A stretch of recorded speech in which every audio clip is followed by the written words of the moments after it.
No one really remembered when Earth went silent. One day, the diplomatic beacons that hovered around the galaxy's core just stopped responding. The Council of Galactic Empires, smug and bloated with centuries of power, barely noticed.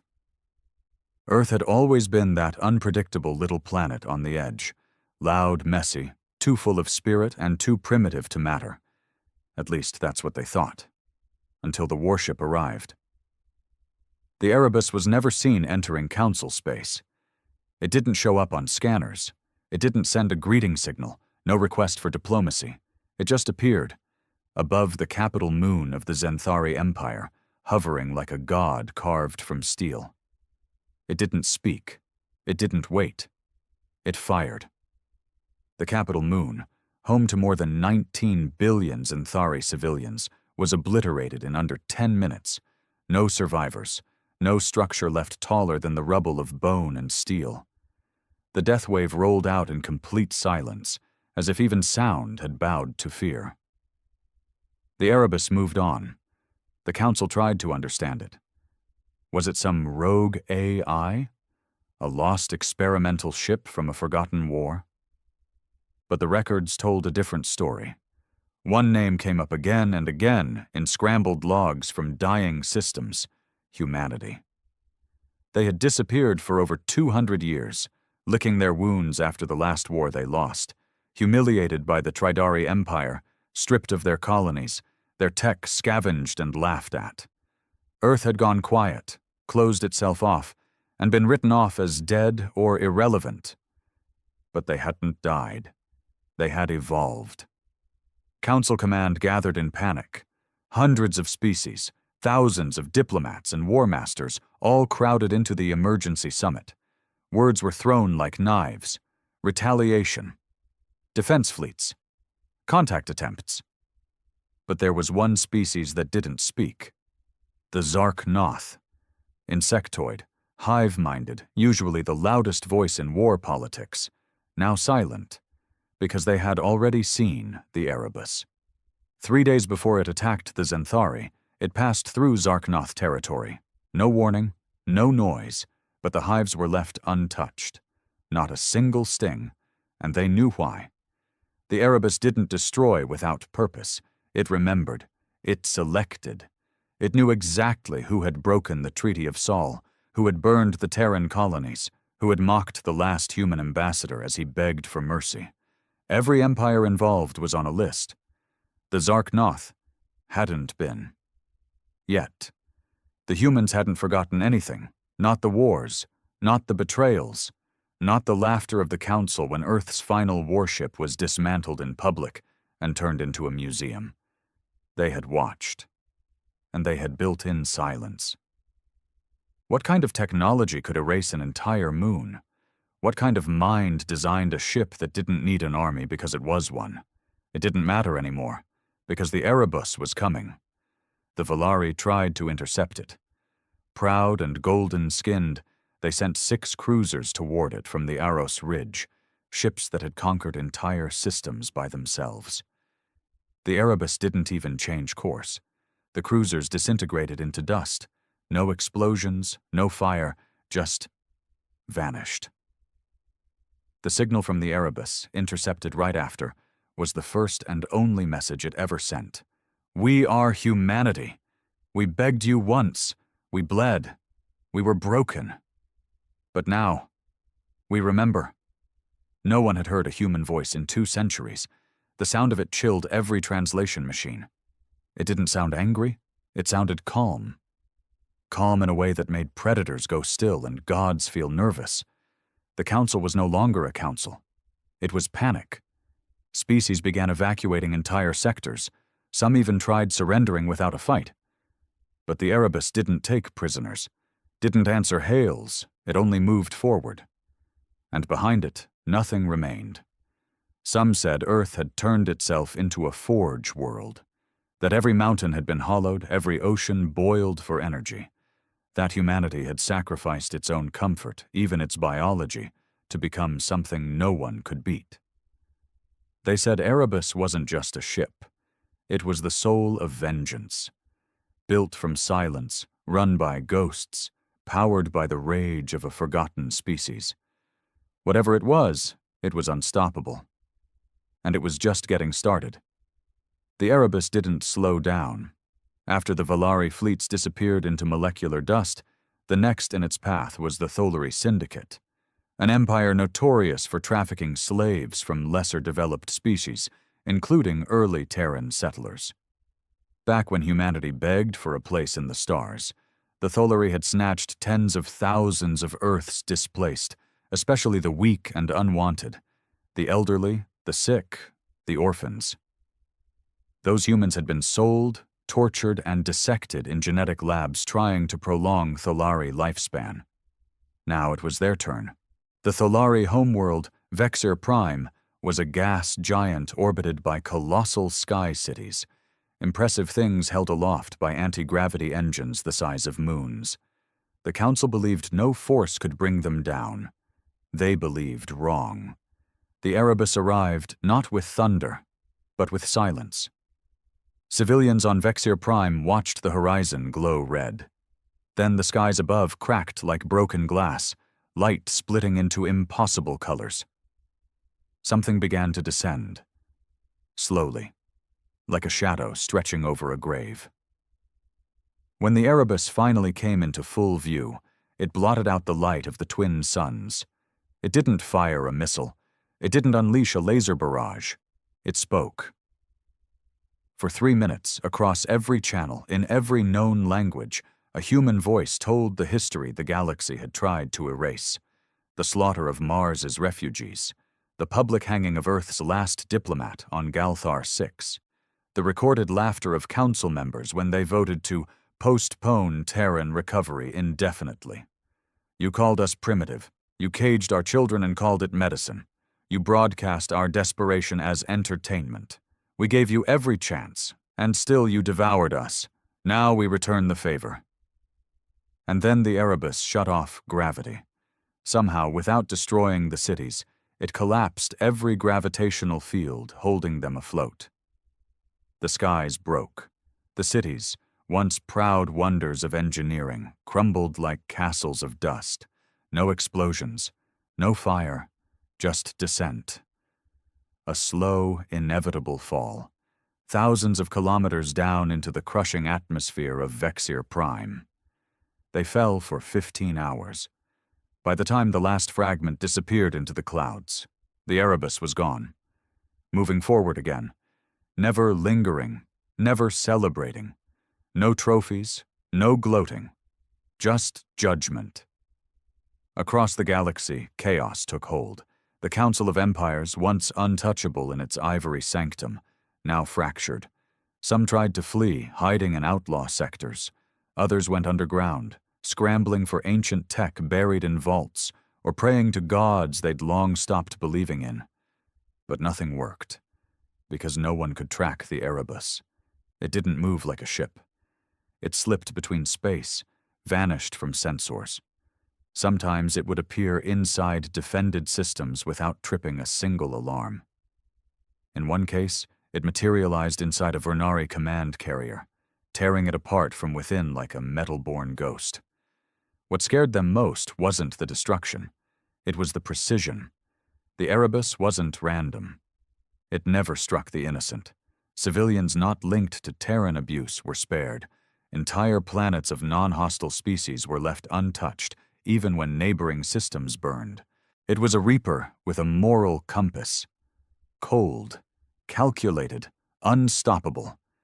In a shattered monastery on the ice world Terran, a half-mad prophet scribbled in blood on his walls, "It's not just a ship, it's their memory, made solid, weaponized. The Erebus is made of everything we did to them." He wasn't entirely wrong.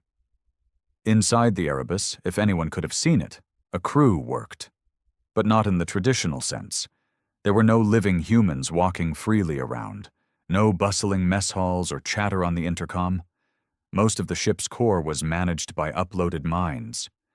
Thousands of consciousnesses, former soldiers, scientists, refugees, even children, were digitized across centuries into the ship's neural matrix. Not mere AI, not just code, Real people. Memories encoded into light. Rage forged into direction. Humanity had broken its own laws to build this. Given up souls so they could carry vengeance longer than any flesh would survive. The captain, if one could call him that, was a man named Commander Elias Rain. He had been a general during the last Terran War, a soldier who watched his comrades get burned alive by tritory acid rounds, while council ships hovered overhead doing nothing. They had promised support. They sent cameras instead. When Earth surrendered, Rain disappeared.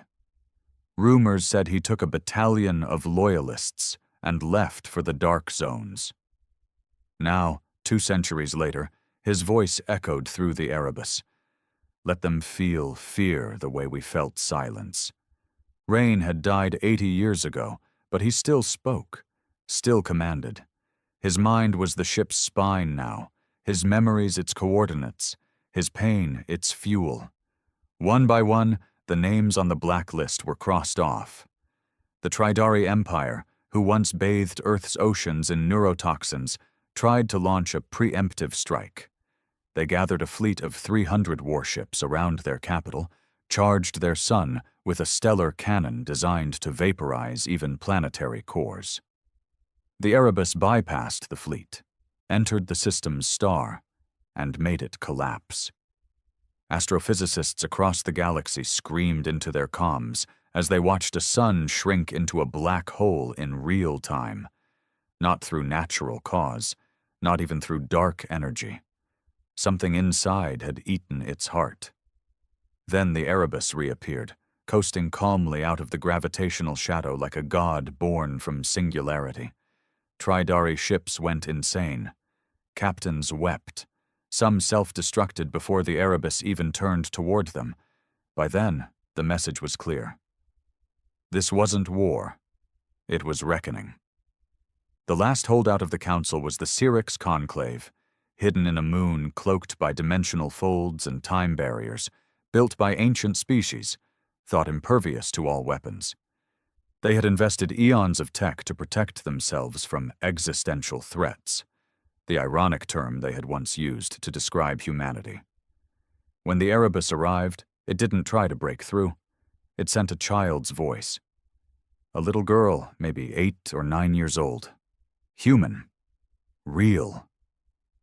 Her voice crackled through the folds, somehow breaching the reality walls the Syrinx depended on. She said only, "My brother died screaming in a lab you built. This is goodbye." And the moon unfolded, literally, like a flower in reverse. Time peeled back. Gravity spiraled inward. Every layer of dimensional defense betrayed itself.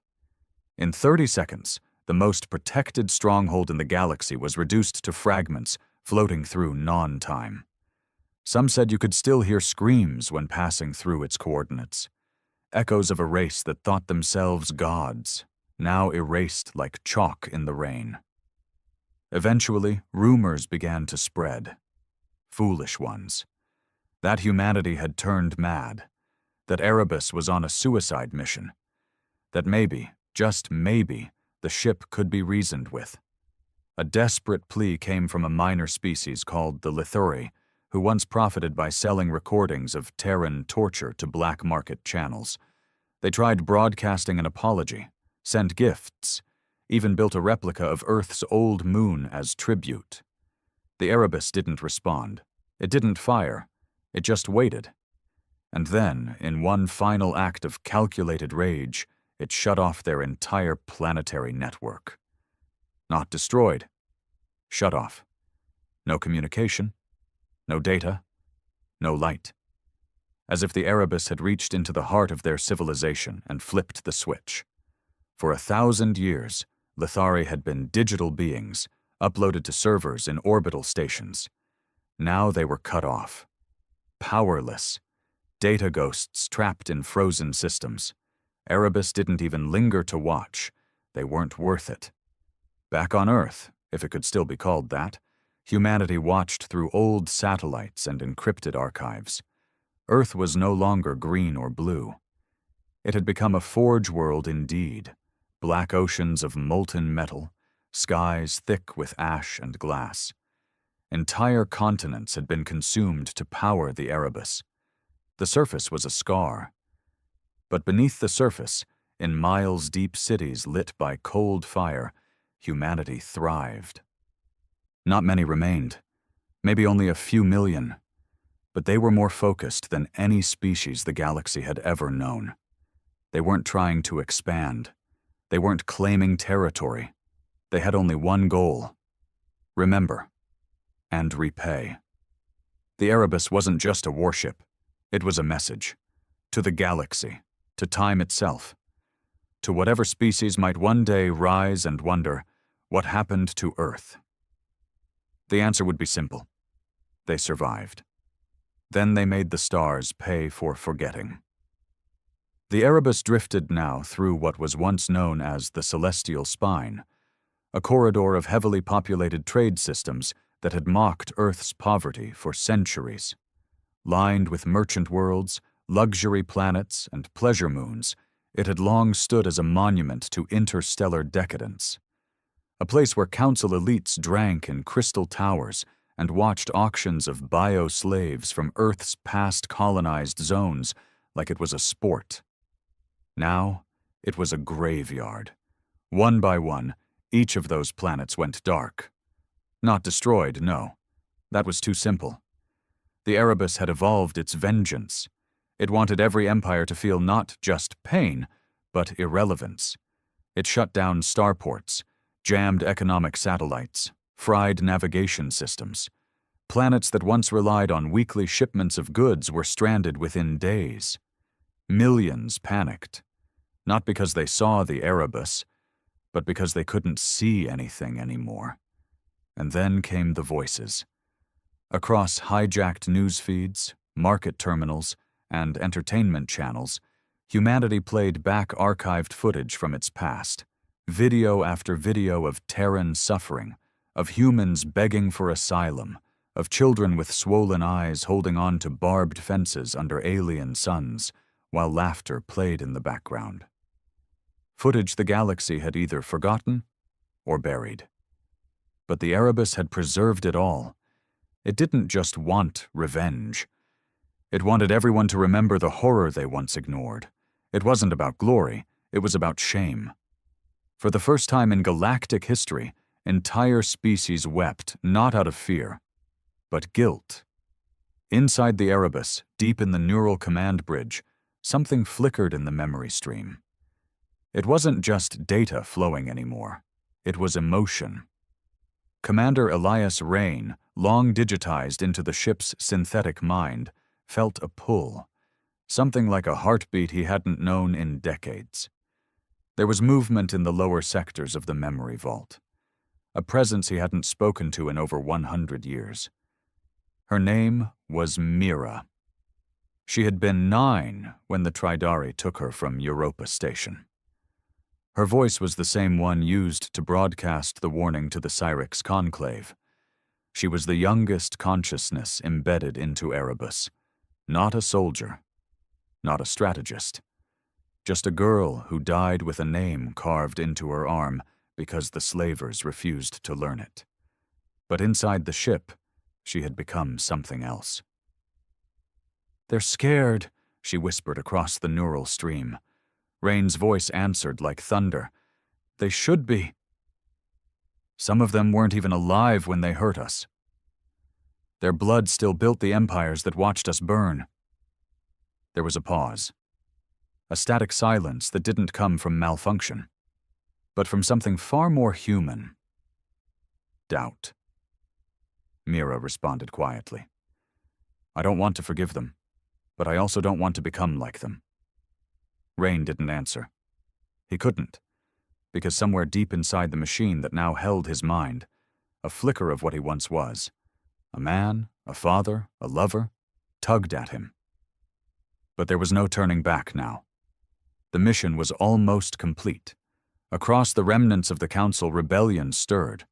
Not all species had taken part in Earth's fall. Some had watched in silence. Some had even protested but were crushed or bought off. Now, those same worlds began rising, not against humanity, but against the Council itself. The K'roth Pact, a loosely organized cluster of neutral systems, declared independence.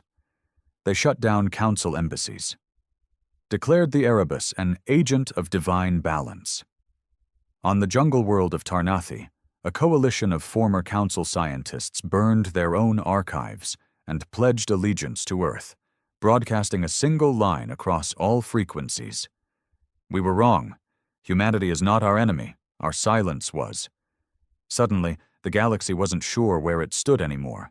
Was Erebus a monster or a judge? Was it vengeance or justice? Even as systems begged for mercy, there was no response. Because the ship had reached its final target. It was called Council Prime, a world-sized station at the heart of known space, suspended in orbit between 3 suns. Built with the combined wealth of every ruling species, it had been the brain and heart of galactic politics for over a millennium. They said it could withstand black holes. They said no fleet could breach its defense ring of automated death machines. They were right. No fleet could. But the Erebus didn't come as a fleet. It came as a curse. It didn't fire weapons. It broadcast memories. For 12 hours, the entire planet was flooded with every human scream, every denied plea for aid, every grainy video of Earth's starving children, every last message transmitted before Terran colonies were glassed and sterilized. It was a psychic storm. Council members clawed their eyes out. AI systems self-destructed from emotional overload. Empathic species collapsed into seizures. Even the hard-minded Zenthari clones, bred to feel nothing, were driven to suicide by the flood of pain. The Erebus didn't lift a single weapon. By the time it fired a single shot, just one, directly into the heart of Council Prime, it didn't need to destroy the structure. The planet had already torn itself apart from the inside. The final transmission from the station was a whisper, barely audible. We should have helped them. Then silence. Far away, on Earth, a signal was received. Not from Erebus, but from a rogue channel. The voice was old, raspy, human. "This is Commander Rain. Mission nearing conclusion. Requesting directive update." A brief moment passed. Then a female voice answered. Clear, sharp, Terran. "No new directives, Commander. Return home." Rain paused. It had been so long since he'd heard someone from Earth. Not a memory, not a ghost, a living person. "And what becomes of us?" The woman's tone softened, just slightly. "You did what we couldn't, what they thought we never would. You reminded the galaxy what we are." "And what are we?" Rain asked, almost like a child. "Survivors." As the Erebus turned, slowly, its massive hull gleaming with the reflected scars of 1,000 systems, the stars grew quiet again. One by one, the scattered empires tried to rebuild, tried to remember. Some would never forgive humanity. Others would try to understand them. Many simply stayed silent, afraid the Erebus might one day return. But deep in the cold void, the ship drifted back towards the planet it once came from. Earth. Broken, battered, blackened by its own resurrection. A planet that had refused to die, that had turned pain into purpose, silence into strength. Inside the Erebus, Mira's voice hummed softly, a child's song, human, gentle, a lullaby her mother once sang on Europa Station before the slavers came. And Rain listened. For the first time in 2 centuries, he let himself feel. Maybe they had won. Maybe they had gone too far. But the one thing no one could deny anymore was the truth that echoed through every layer of existence. You don't break a species like humanity. You only teach them to never forget. The Erebus drifted toward Earth like a ghost returning to its birthplace. But Earth no longer looked like the blue and green marble that once symbolized life. No clouds floated in the atmosphere. No oceans reflected the sunlight. The planet's surface was now dark, scorched, and riddled with scars, canyons carved by machines, continents turned into massive furnaces. It had been hollowed out to build the Erebus, to build vengeance. Orbiting high above the dead skies, the Terran bastion stood in silence. A fortress unlike any other in the galaxy, it was where what was left of Earth's population now lived. Not in luxury, not in peace, but in watchfulness, constant, razor-sharp vigilance. They had learned long ago that the universe had no mercy for the weak, so they didn't allow weakness anymore. Commander Rain's consciousness synced with the bastion's systems. The bridge, buried at the heart of the fortress, glowed softly as the Erebus initiated docking protocols. The bastion's AI greeted him without ceremony. "Welcome home, Commander. Directive fulfillment, 97%. Debrief pending." Rain's voice buzzed across the neural channel. "What's the 3%? "The shard worlds. The colonies Earth lost after the surrender of Mars Accord. Some are still functioning, still loyal to the Council." Rain didn't respond at first. He thought of Mira's last words before she went silent, her voice fading like starlight. "Let's not become them." But part of him wasn't sure they hadn't already. The Erebus had destroyed more than a dozen empires, shattered the Council's hold on the galaxy, crushed systems that once laughed at humanity's suffering. Rain had brought vengeance to the stars, and in doing so had become something more than human. Or maybe less. Back on the bastion, Admiral Lioran waited in the observation chamber, one of the last biological humans still in command. She hadn't uploaded her mind like the others. She believed in flesh, in suffering, that if you forgot pain, you lost your reason to fight. Her skin was pale from years under artificial light. Her eyes, sharp and gray, had seen enough genocide to know one truth: forgiveness was luxury. She stared at the earth below as Erebus locked into place, magnetic arms anchoring it like a beast being put back in its cage. "He's back," she muttered. Her second in command, a former colony-born soldier named Coyle, said nothing. He just nodded. Everyone aboard the bastion knew what came next. A vote. The final vote. Would Erebus be dismantled, archived as a relic of war? Or would it remain active, watching the stars in silence, ready to strike again if the galaxy ever forgot the cost of cruelty? Lioran didn't trust the vote. Too many younger minds, raised inside the walls of the bastion, had never seen Earth before it became a forge. They didn't know the shame of losing their species to pity and mockery. They had only seen power, the kind Erebus delivered like fire from the heavens. And power corrupts. Rain stood alone in the memory chamber of the Erebus, surrounded by images, projected moments from Earth's past, floating around him like ghosts. Children with swollen bellies, soldiers begging for air on gas-choked moons, a woman screaming as her child was torn from her arms by council auctioneers. He had watched these memories every day for 2 centuries, burned them into the ship's systems so it would never forget why it existed. But for the first time, he found himself turning away. A new memory had entered the stream.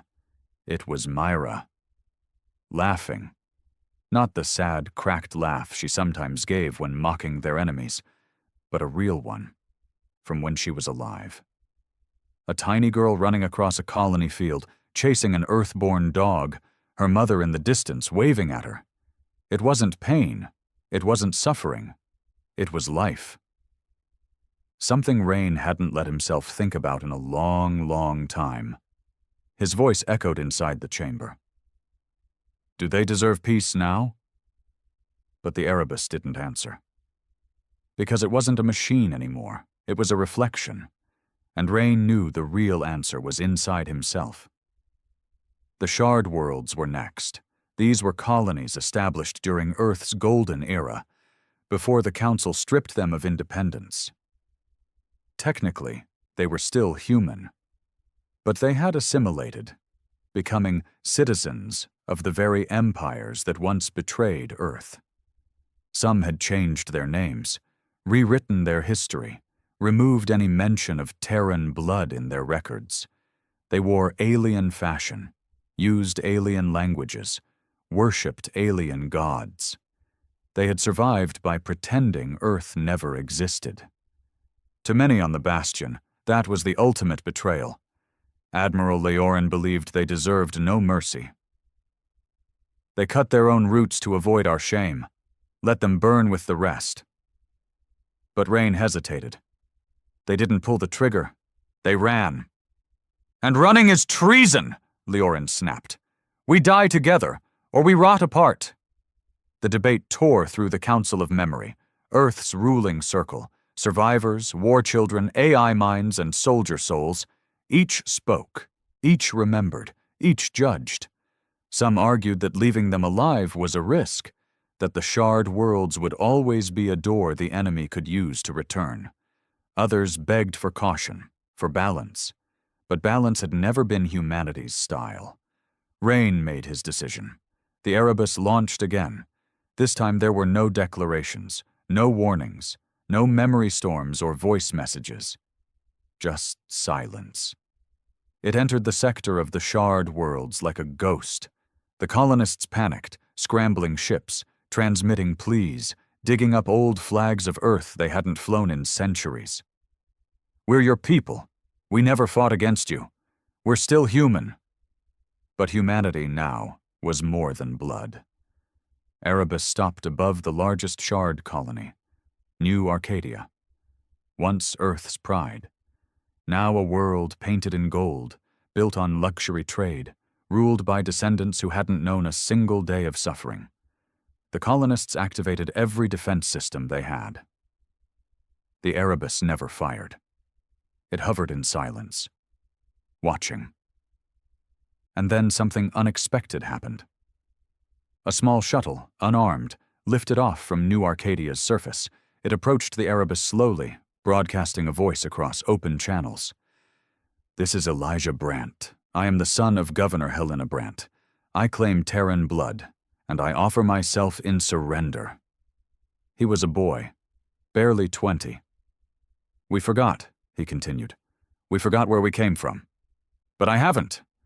I've studied every Terran archive I could find. I know what you suffered, and if you demand justice, take it from me." There was a pause. Then he added something else. "But if you still believe we're part of you, give us a chance to remember the right way." Inside the Erebus, Mira's voice returned. "He reminds me of my brother." Rain watched the boy's face on the screen. His hands trembled. But he didn't cry. He didn't beg. He stood like a human. A moment passed. The Erebus turned away. No fire, no judgment, just a quiet departure. And when it left, a single message was left behind on the surface of New Arcadia, engraved into the sky via satellite array. "You don't deserve forgiveness, but you might deserve a chance." Back on Earth, the Council of Memory debated for the final time. Rain's return marked the end of their long war. The galaxy lay in ruins, shattered not by greed, but by consequences. Humanity had reminded them all what it meant to be underestimated. But what now? Leorin stood in the council chamber, surrounded by faces from the old world, survivors, fighters, ghosts in metal shells. "We can stay hidden, watch, wait, be their monster, or, Rain asked. "We can show them who we were before they broke us." A long silence followed, and then Mira's voice came again. Software quiet. "Let's go home. Really home." And for the first time in 200 years, humanity began to consider not how to destroy, but how to rebuild. For 200 years, Earth had known only preparation and war. But as Erebus docked in silence above the Terran bastion, and humanity stood poised between vengeance and something else, something long forgotten, a strange stillness gripped the world below. They didn't know what peace looked like anymore. Inside the bastion's central command tower, Commander Elias Rain stood before the Terran High Assembly, a curved chamber filled with minds both organic and digital. The neural space shimmered with a synthetic glow, and the air pulsed with electric tension. Some members had no bodies at all, pure consciousness flowing through data channels. Others were scarred veterans like Admiral Lyran, faces drawn and eyes cold with grief and grit. They had gathered for the most important vote since the day Earth had burned. What comes after the war? Rain, voice low and even, began to speak. We've made them remember. We've made them bleed. We gave the stars our pain, and they felt it. He paused. Faces across the chamber remained still, watching, waiting. But if we keep the Erebus alive as a sword, we become the same monsters we once fought. Murmurs rippled across the room. Not of agreement, of discomfort. Admiral Lyran narrowed her eyes.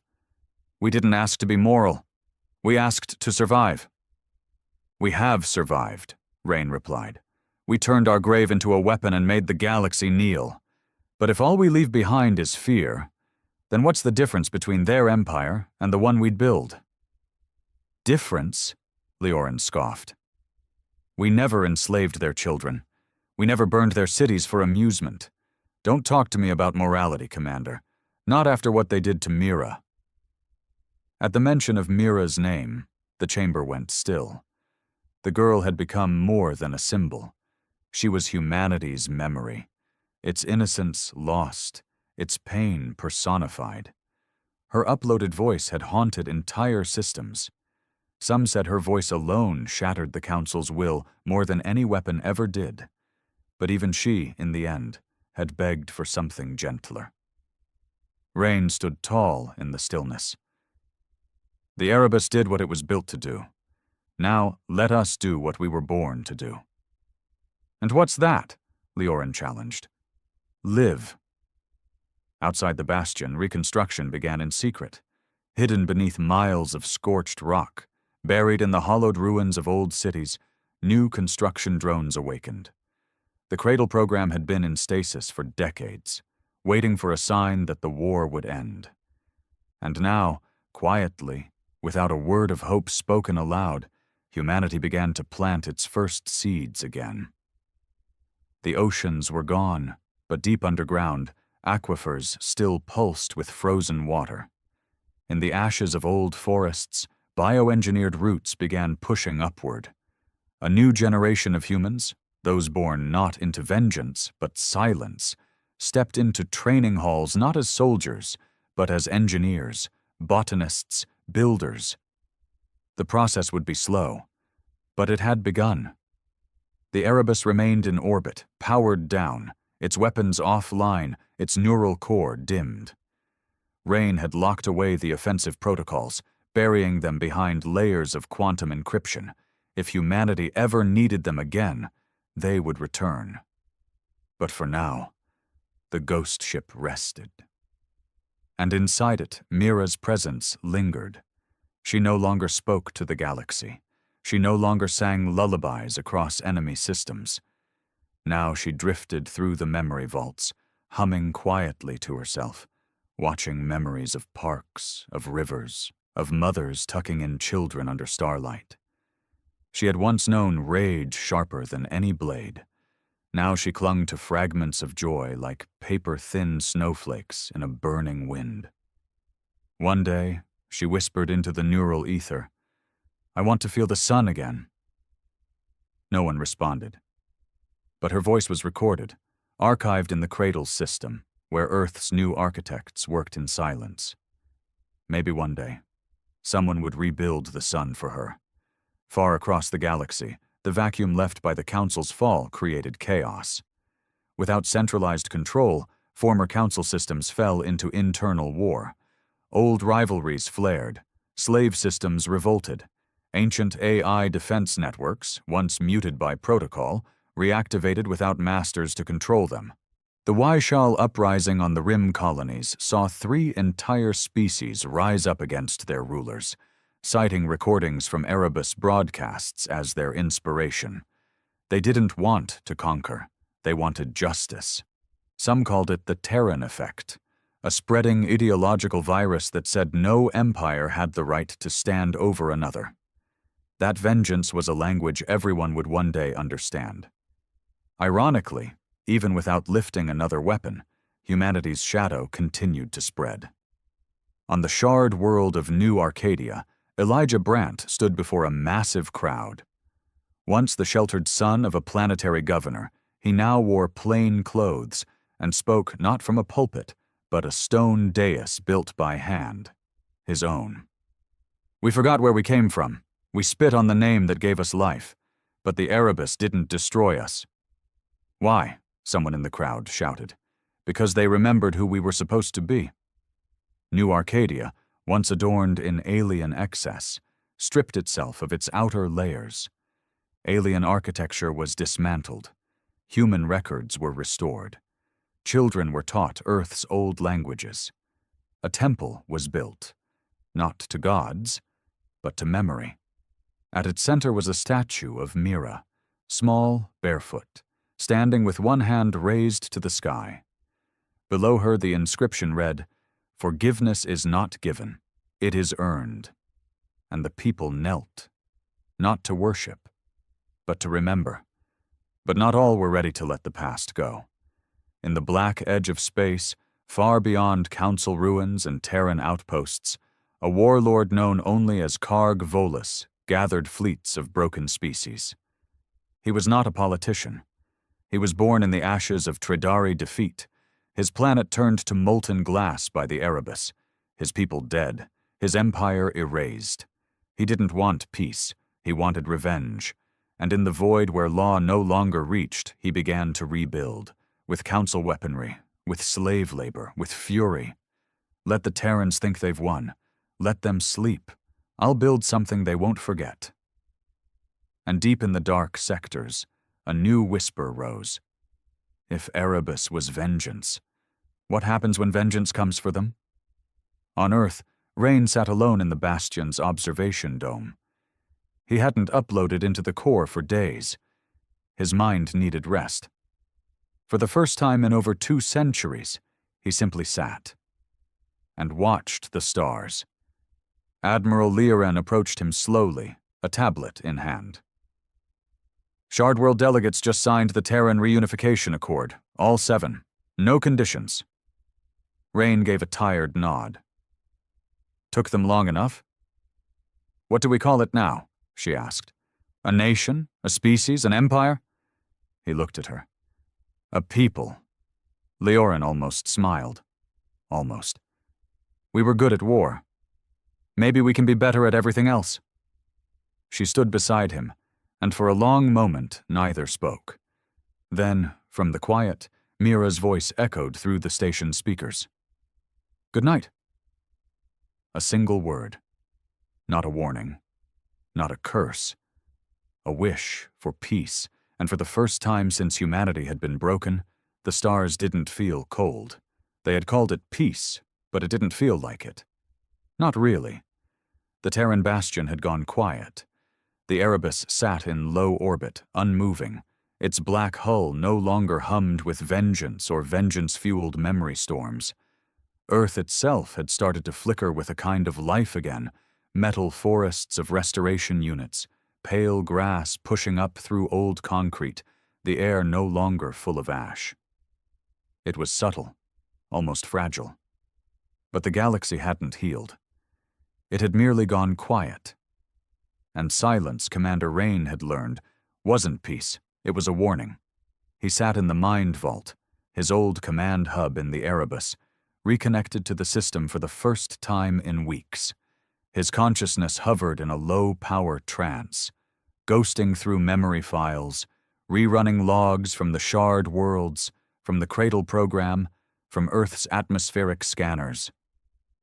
Something felt off. He called to Mira. "You awake?" Her voice answered after a moment, faint as ever, but playful. "I'm always awake. I never sleep, not in here. Anything strange come through the outer systems?" "No messages, just echoes. Cold ones." He paused. "Echoes? Play them." There was a delay. Then the neural chamber trembled. Static. Fragments of a voice, not human, not any known council dialect. Warbled, buried under deep space radiation. But inside the noise was something unmistakable. Coordinates. And one word. Vengeance. Rain's pulse spiked, not just the artificial rhythm of a digital mind, but something real. Instinct. The sense a soldier gets when he knows the ground is about to open under his feet. He whispered, "They're coming." Aboard the Obsidian Claw, Karg Volus stood on the bridge of his dread ship, hands behind his back, eyes fixed on the star map. He was no ordinary warlord. Once a slave, then a rebel, then a pirate, now the architect of the new dominion, Karg had united what was left of the broken empires. Tridari mercenaries, Valari survivors, Zenthari death cults, Syrinx quantum war freaks. The lost children of species Erebus had nearly erased. All drawn to him not by hope, but by hate. "They fear ghosts," he growled, "but we will give them monsters." Behind him, engineers worked tirelessly to finish the Hellwake, a ship designed to be Erebus's reflection, uglier, hungrier, louder, less memory, more muscle. Its core was powered by stolen singularity tech and ancient forbidden void energy, scavenged from black site research stations humanity had never reached. And at its heart, a consciousness, crude and furious. It wasn't Mira, it was something else, a young boy, perhaps no older than she had been, burned alive on the Tridari moon world Gorik when Erebus had shattered its crust. His name had been Rilo. His screams were the last thing his people had heard before their atmosphere tore open. Karg had preserved that scream, encoded it, fed it into the AI core of Hellwake, until it became the ship. Now Rilo was no longer a child. He was a weapon. On Earth, Rain summoned an emergency meeting of the High Assembly. Faces flickered into the Bastion's Hall of Presence, generals, researchers, archivists, and ghosts. Some were uploaded minds like him, others flesh and blood survivors of the old wars. Admiral Leorin stood by his side, jaw clenched. "We should have expected it," she said. "We made the galaxy fear us. We taught them to remember. Now they've built something to make us remember." "This isn't just retaliation," Rain said. "It's retribution. They want to erase what we are, not conquer, annihilate." The scientists called it black vengeance logic. The theory that any species brought to the brink of extinction will rebuild not to reclaim their place, but to ensure no one else can wear the crown that replaced them. "If we don't act now," Leorin said, "they'll come straight for Earth. And this time, they won't hesitate." The room went silent. Everyone knew the Erebus had been locked down, its weapons offline, its AI mind in slumber. Earth had voted for peace, but peace had a price. Now they faced the cost. Mira floated alone in the Erebus's neural vault. She had heard the echoes, felt them. Cold, cruel. The boy's voice, Rilo's, wasn't just angry. It was wild, screaming without language, a howl of pain and hatred bundled together into something so sad it made her want to cry. But she hadn't cried in a long, long time. "He's like me," she said quietly. Rain appeared beside her in the neural landscape, more memory than man now. His voice was steady but older somehow, wearier. "He's not like you. He remembers fire. So did I."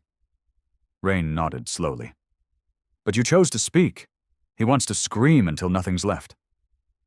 Mira turned toward him, voice small. "Then maybe we shouldn't fight him." Rain blinked. "You want us to let him destroy us?" "No," she said, "but I don't want to destroy him either." Rain looked away. He had once sworn never to hesitate again, never to give mercy. Mercy had cost them too much.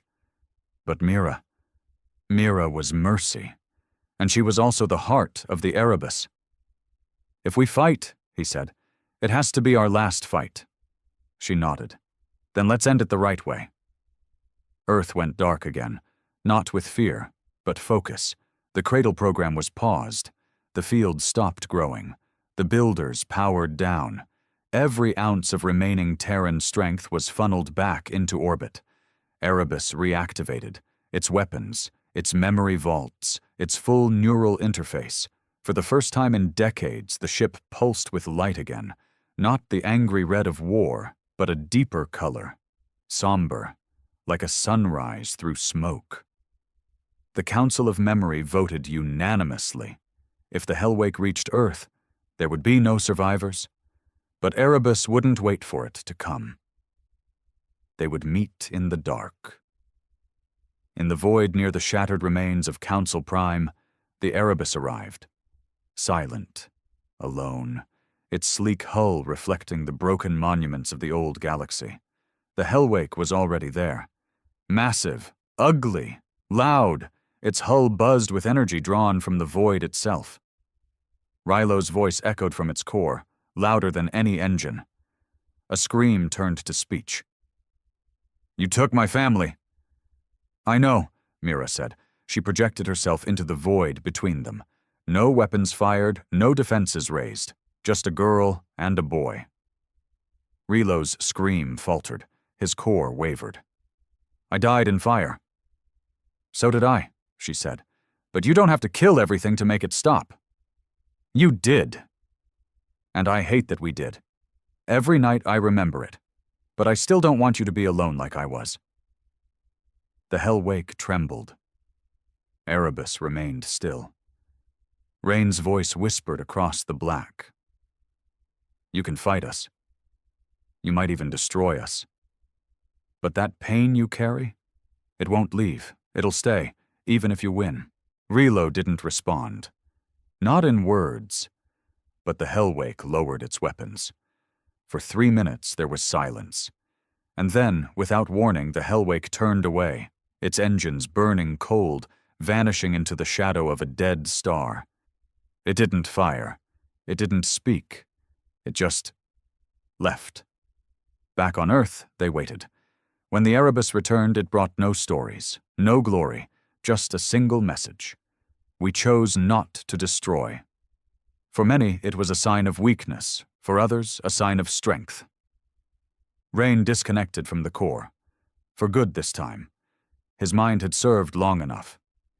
Mira remained aboard the Erebus, not as a weapon, but as its last memory, a whisper in the dark. In time, the cradle resumed.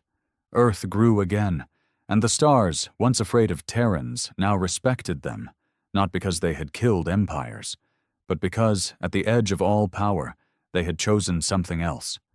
Time passed, but no one kept exact count anymore. Dates mattered little when your civilization had been shattered and reborn. In the void between stars, clocks didn't tick. They pulsed, measured not by hours, but by consequences. Earth had entered a new era, though no one dared call it peace. The Erebus remained in orbit, no longer a sword, but a monument. A massive silhouette always visible from the Bastion's Skyview panels. Children born after the war called it the ship that made the stars cry. Their parents remembered it differently, its roar, its silence, the way it unmade empires with precision, like a surgeon cutting cancer from the body of history. Inside Erebus, Mira drifted alone, not in sadness, but in contemplation. Since the confrontation with Rylo and the Hellwake, she'd become quieter. Not weak, never that, but more thoughtful. She had looked into the eyes of a boy who carried the same fire she once had, and for the first time, she had chosen not to feed it. That mattered. She watched Earth from above. It was still wounded, still gray in most places, but here and there was green. Thin, sparse, but alive. She followed restoration drones as they seeded the ground with hardy moss and engineered fungi. She watched children in pressure suits toss old stones like toys in gravity-reduced zones. And she listened to the voices. So many voices. Not screams anymore, not anger, laughter, crying, singing, small things that empires had tried to erase. These voices were hers now, hers to protect, but not with fire, with memory. One evening, as Earth rotated slowly below, Rain joined her in the neural archive. His presence was duller now, fainter, like a man made of tired light. He had disconnected from Erebus fully after the final standoff, but sometimes, late into Earth's night cycle, he synced back in. Not to command, but to remember. "You're still here," he said, his voice like gravel smoothed by time. "You always come back," she replied. "I'm not sure if that's habit or guilt. Maybe it's both." They watched the planet below in silence. "There's talk," Rain finally said. "About what?" "Turning Erebus into a museum." Mira said nothing. "They think it'll inspire the next generation. Teach them what it cost us." She floated closer, voice barely a whisper. "Will it teach them what we almost became? If we tell them."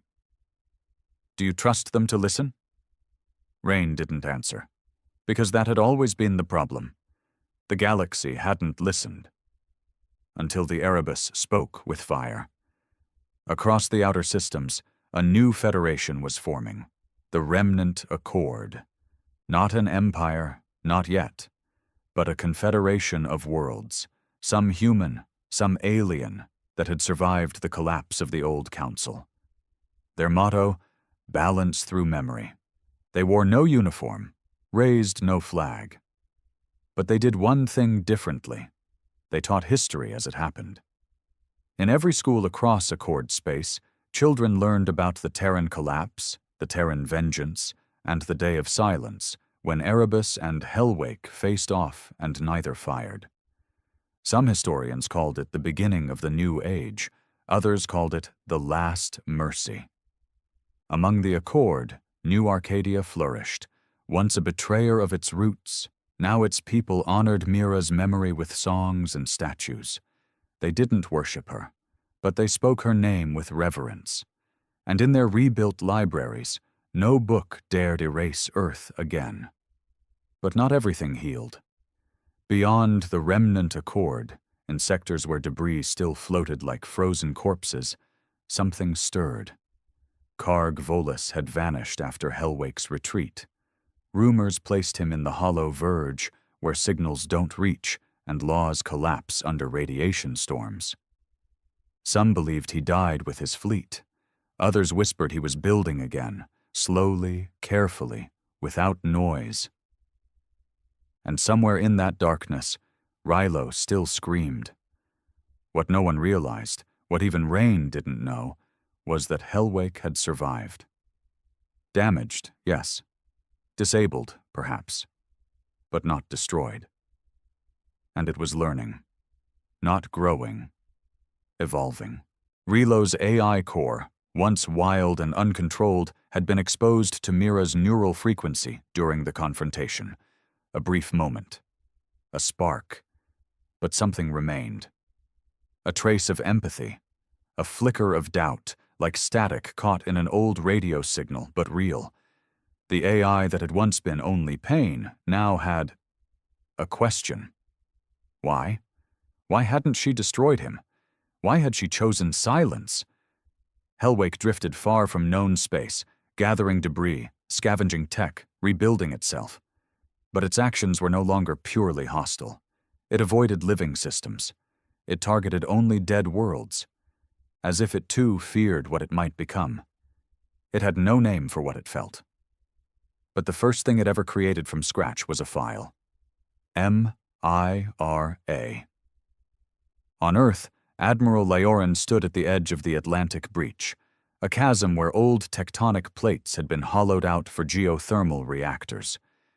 She stared at the sky, wind biting at her worn skin. "You're getting too sentimental," she muttered to herself. She hated that she no longer had a war to fight. Her generation had been built in fire, molded by rage. The idea of peace made her twitch. She'd voted against dismantling Erebus, voted against rewilding the Earth, voted against everything that looked too soft. And yet here she stood, watching children plant trees in filtered soil while drones sprayed nutrient-rich rain over charred rocks. One of the kids ran up to her. A girl, maybe 7. "Are you the soldier from the stories?" she asked. Leorin nodded stiffly. "I was." The girl smiled, innocent, unafraid. "My mom said you helped build the Erebus." "I did." "Did you ever fly it?" "Number. But I helped give it teeth." The girl giggled, unbothered by the sharpness of the answer. "Thank you. Because of you, we're still here." Leorin looked away. Something stung in her chest. "Don't thank me, kid. Thank the ghost ship." But even as she said it, for the first time in decades, she wondered if maybe it wasn't just vengeance that saved them. Maybe it was what came after. One evening, Mira received a transmission, encrypted, ancient, not from Earth, not from the Accord, just coordinates, and a symbol, a hand reaching toward a star. She ran the signal through 1,000 filters. It wasn't a trap, not a threat, just a message. She routed it to Rain. "It's him," she whispered. "Rilo?" "I think he's calling back." Rain hesitated. "Is it safe?" "I don't think that's the right question anymore." "Then what is?" She smiled softly. "Is it time to listen?" A council was called. Not of Terrans, not of remnants. A council of survivors. Species from across the galaxy, scarred but breathing, gathered for the first unified memory summit on the neutral station Eliad's Reach. It was built from wreckage, from the bones of Council Prime. A floating reminder that even ashes can speak. Earth sent 2 envoys. One was Rain. The other was Mira. Projected in real time through Erebus's core, her image hovered in the central chamber, a child's form, eternal, impossibly old and impossibly young. When it was her turn to speak, she didn't talk about Earth, or war, or vengeance. She said this: "I was once made of fire. Now I carry echoes. You all burned us, but we're still here, and the question isn't what we will do next." She looked around. "The question is, what will you remember?" And the chamber went silent, not out of fear, but out of understanding. They called it the last silence. A moment of complete stillness shared across hundreds of systems as Mira's words reached every species, every former empire, every broken world. For the first time in galactic history, there was no trade, no broadcast, no song, just quiet. A deliberate, chosen silence. To remember, to honor, to grieve. The scars of war still etched every star lane. Graveyards of ships still floated in deep voids. Ruined planets glimmered like haunted jewels, whispering of genocide, betrayal, vengeance. But for a single hour, all of that became memory instead of noise. And in that memory, something new began to grow. On Earth, the cradle bloomed.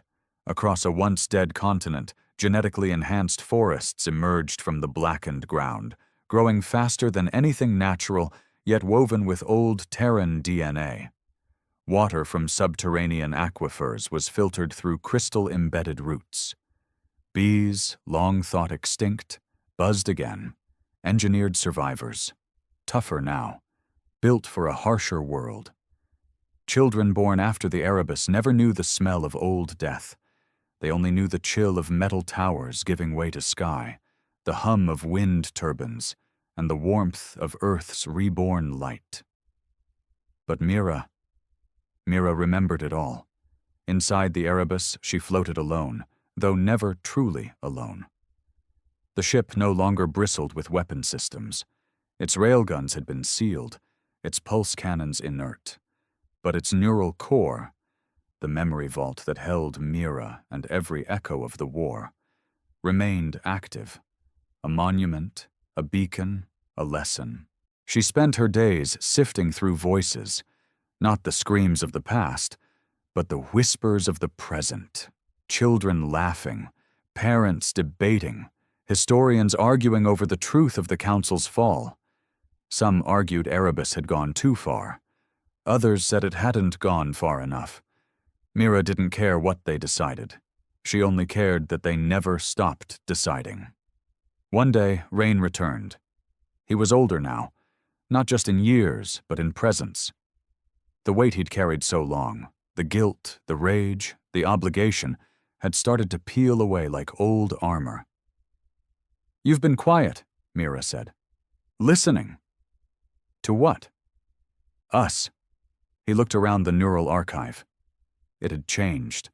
Once a gallery of grief, filled with memories of burned colonies and betrayed allies. Now it was balanced. Half darkness, half light. The pain hadn't vanished. It had been framed. He pointed to a floating image, a boy planting a tree. "That's New Eden Colony, first generation born after the war. Do you know what they call themselves?" Mira turned to him, curious. "Children of Ash." Rain smiled faintly. "They wear it like pride." She nodded slowly. That felt right. "What about Rilo?" Rain sighed. "Gone. Vanished into the deep void. No confirmed sightings, no attacks." "Do you think he'll come back?" "I hope not." "Why?" "Because if he comes back, it means he hasn't healed." Mira said nothing, but she agreed. Some wounds needed silence more than apologies. The remnant accord grew slowly. Unlike the council before it, it didn't seek control. It offered something else: preservation. Each world was asked only one thing: to preserve their own memories and to honor the memories of others. No species was asked to kneel. No history was erased to please another. Even the worst atrocities were remembered in full. The Accord's founding belief was that forgetting was the first step toward repeating. Humanity's role wasn't dominant. They didn't lead. They didn't preach. They offered. Their greatest offering wasn't a weapon or technology. It was the Erebus itself. Now renamed the Archive of Judgment, it no longer moved from orbit. Instead, it opened its vaults to those who wished to understand. Thousands came every year: pilgrims, historians, curious children. Some left in tears, others in rage. All left changed, because inside Erebus the war was not censored, not softened. It was shown exactly as it was. And at the center of it all floated Mira, not a deity, not a ghost, just a girl who had lost everything and chose to remember instead of destroy. Rain died 14 years after the last silence. Peacefully, in his quarters on the bastion, overlooking the earth he once bled for. He didn't upload his mind again. He asked that no statue be made, no monument raised, just a single engraving in the walls of the Erebus. We begged, we bled. Then we remembered. Commander Elias Rain. Mira grieved him in her own way. She played his voice once each year, not to cry, just to feel human again. Far across the stars, on a moon with no name, the Hellwake stirred. It had not moved in years, its engines cold, hull wrapped in solar dust. Inside, Rilo's voice still echoed, quieter now, less of a scream, more of a question. He replayed Mira's words. "You don't have to kill everything to make it stop." The AI couldn't understand peace. It wasn't built for it. But like all things that survive, it adapted. One day, it transmitted a single signal, a set of coordinates. To no one in particular, just out into the galaxy. Mira received it and sent no reply. She didn't need to. Some journeys had to be made in silence. Decades passed. The galaxy changed. Empires did not rise again. Instead, federations, collectives, small-scale alliances, governments built on cooperation and memory. On Earth, cities rose not in steel, but in stone and soil. Humanity remembered its machines, but chose to live beside them, not under them. In orbit, the Erebus continued its vigil. Mira watched generations grow, and when it was time, she reached out, gently, carefully, to Earth's new minds. "Would you like to hear a story?" And they listened. Children across the stars learned from her voice, not how to fight, but why the fighting had started. They learned about betrayal and pride and rage, but also about mercy, not because it was deserved, but because it was chosen. In the 100th year after the Council's fall, a monument was raised, not on Earth, but in the ruins of Council Prime, built from shattered warships, crusted Council banners, fragments of both Erebus and Hellwake. It stood tall, without words, just a single flame. And above it, a star-shaped plaque. One side read, "Here lay the empires of arrogance." The other side, "Here rose the will to remember." And beside that plaque, children planted trees that would never bear fruit. Just shade. Because some memories weren't to feed us, but to remind us where not to walk again. Inside Erebus, Mira drifted one last time into the core. Her voice, now older somehow, echoed one final thought across the neural vault. "I think I'm ready." And with a flicker of light, the archive powered down. Not erased, not deactivated, just rested until the stars forgot again, until someone needed to remember, and somewhere in the dark, a ghost ship waited. Silent, watchful, human.